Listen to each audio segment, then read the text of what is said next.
नमस्कार मंडळी, चला तर आज आपण बनवणार आहोत कांदा भजी। तर त्यासाठी 4 कांदे मीडियम साईजचे मी पातळ असे कट करून घेतलेले आहे, पाहू शकता।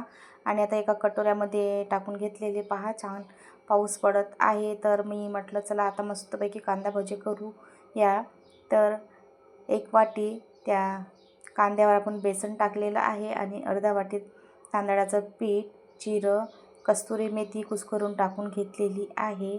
1 चम्मच मीठ, अर्धा चम्मच हळद पावडर आणि कढईमध्ये तेल गरम करायला ठेवलेलं आहे। आणि आता 1 चम्मच लाल तिखट टाकून घेत आहे आणि थोडा ओवा त्यावर टाकून घेतलेला। मस्तपैकी असं हाताने हे पीठ मळून घ्यायचं आहे, पाणी टाकायचं नाही। थोडं पाणी टाकलेलं आहे, मी जास्त टाकलेलं नाही आहे, फक्त शिंपडलंच पाणी बेसनावर। आणि हे पहा छान असं आपलं तयार झालं भजे टाकण्यासाठी पीठ। आणि वरून गरम तेल टाकलेलं आहे आणि तेलसुद्धा गरम झालेलं आहे। तर आता अशा प्रकारे आपल्याला त्यामध्ये हे कांदा भजी सोडून द्यायची आहे तेलामध्ये। आणि पाहू शकता छानपैकी तळल्या जात आहे आपली भजी। आणि पहा तयार झालेली आहे कांदा भजी। अशा प्रकारे कांदा भजी पावसाळ्यामध्ये करून पहा, खूप छान खायला लागते। क्रंची असे बनलेले आहे कांदा भजी आपली।